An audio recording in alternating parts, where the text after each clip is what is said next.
So, continuing on take action. So, the next basic thing that you really need to pay attention to is um, these 200 million Nigerians. What can we do, or what do they need? How can we solve their problem? How can I feed them? Okay, my name still remains Okpe Oluwa Oni, your real estate wealth creation and retention. Okay, so we have 200 million people in Nigeria. There's problem. These 200 million people need food. Yes, there can be hunger in the land, but they still need food, right? And one way or the other, they are eating, they are sleeping. So who is providing the food? Who is providing the accommodation? Who is providing the transport? I don't know whether you get what I'm really onto now. So even though there are challenges, we really need to talk about how to service these 200 million people. Okay, so let's go into what we have for today. So we've been talking about leverage.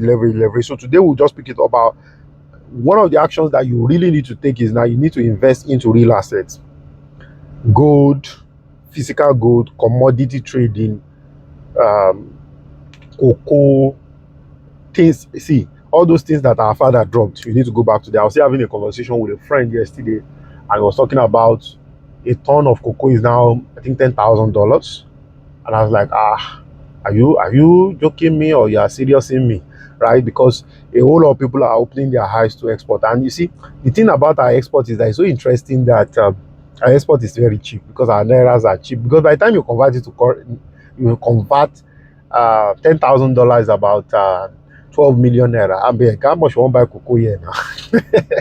How much you want to plant cocoa? And we're just having a friendly conversation and talking about all these things. So that's the advantage of devaluation, right? That's the advantage of devaluation.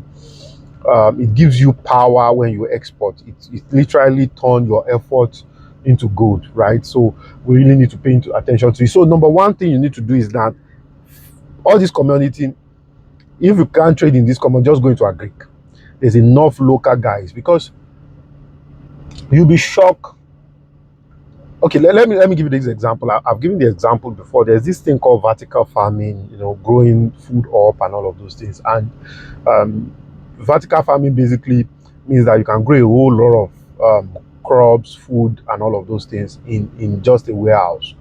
And there was a friend of mine that shared the business model with me during COVID, and he wanted to execute it, and we're just doing some brainstorming together, but he couldn't execute it because by the time he did the math, it was not going to make sense because the food prices were cheap then, and in fact, food were getting rotten then because it was not getting to the end user and all of that. And all of a sudden now food is expensive, and the thing makes too much sense for him, right? He said it's not just going to break even, because then, as at that time, it was just breaking even. And he said, any business you want to go into Nigeria that you are just breaking even on paper, and you don't even know the problem you are still going to face, the policies, government, and all of those things, cost of operation, and all of those things. That's said he sees possibility, but he couldn't just delve into it then and raise fund for it. And all of a sudden now, food is now expensive, and the thing, of course, cost of setting it up now is more expensive, but because of the cost of food now, the thing now makes more sense. In fact, the profit margin is good, and he said he wants to start the business. Okay, said because and I told him, is he going to focus on export? And he said no. Said he gave me some statistics about the that in fact the way he's going to do it now is that he's going to even crash food prices. I said, are you serious? I said yes. So it's going to crash food prices because of some of the new things that he has even learned in the last 3 years and thereabout. That is going to crash food prices. And the reason for him is because he's focusing on Lagos. He said because most of our food will bring it through transportation, diesel is expensive and all of those things. That dispatch rider can help him from his warehouse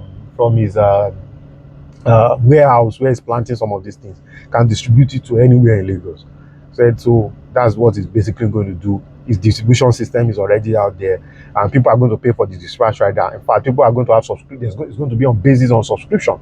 That people are going to subscribe, and so when they subscribe, there's a particular type of food. In fact, he shared the whole idea with me. It was magnificent. It was awesome. So this is where I'm going. That is just one aspect of agriculture that is just focusing on They're just focusing on consumers in Lagos only. And believe me, Lagos is just about 20 something million people. Let's even say we are 30 million, right? So we still have 190 million Nigerians that need food. I mean, it's just something else. So agriculture wins any day, anytime. So, and you see, when you think of agriculture, don't just think of the conventional rural agriculture. I mean, there's this video that is trending right now about how in your compound you can do yam in sack, and the thing is, I've seen it physically, it's producing phenomenally. So these are things we need to start thinking of doing creatively. Okay, so invest in agriculture. Then one other thing that is very, very important is that you need to leverage technology to diversify your business in an investment across geography. So you need to leverage technology to diversify your business. Whatever business and investment that you are doing right now, you need to leverage technology. So imagine when there was lockdown. When there was lockdown, you know, some part of Lagos, some part of Nigeria were on lockdown, some part were not on lockdown, right? So imagine if all your businesses was in the part where there was lockdown and you are just tied down, you couldn't do anything, right? Whereas some part were not on lockdown. Okay, so what it means is that your business can still be thriving somewhere else, where there are some areas are not thriving, right?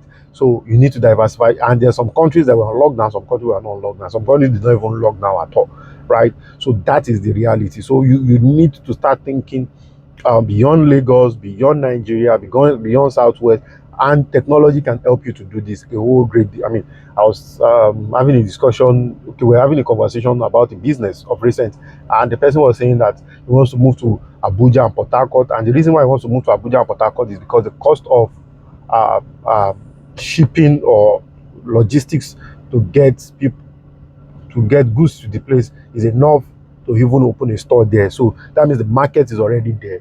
And what did she use? Social media technology. That's what she used. So that's the power of using technology to spread the news about what you do. So don't joke with that at all. Okay. So you need to pay attention to that. Technology is one area that we don't want to even we don't even want to play with at all. So in this era and time now, AI, and you know, there are questions you need to really ask. So how can and will AI disrupt my business? How can and will AI disrupt my what I do, my customer, my community, my consumer base? How will AI disrupt them? And all these little things, they might look like nothing, but they have something. And if you don't pay some serious attention to them, they're going to kill you. They are going to kill your business, and they're going to kill it big time. So disruption of technology. So what business? How can the current and future technology disrupt my business, and how can I leverage them to expand? Right? You need to think. Okay, the way I'm doing what I'm doing right now, how can I not do them again, and how can I do them better? How can I not do them again, and how can I do them better with technology? Okay, so if technology, I mean, it's amazing what people are doing with technology now. I was looking at this video of humanoid artificial intelligence, like robots, kind of, that are shaped in human form. And if in 2024, I mean, look at Sora video AI creating videos. These are disruptions. So you need to think, how are they going to affect me, and how are they going to improve me? Okay, so there are physical labors that has been projected that are going to be disrupted, and so that so many things you need to just be up to date. Okay, so this is where I'm going to be drawing the curtain today, and I hope this has helped you, and I hope this has in one way or the other been of great benefit and help to you. So my name still remains Okpe Oluwa Oni. So go play big so that you can win big. Bye for now.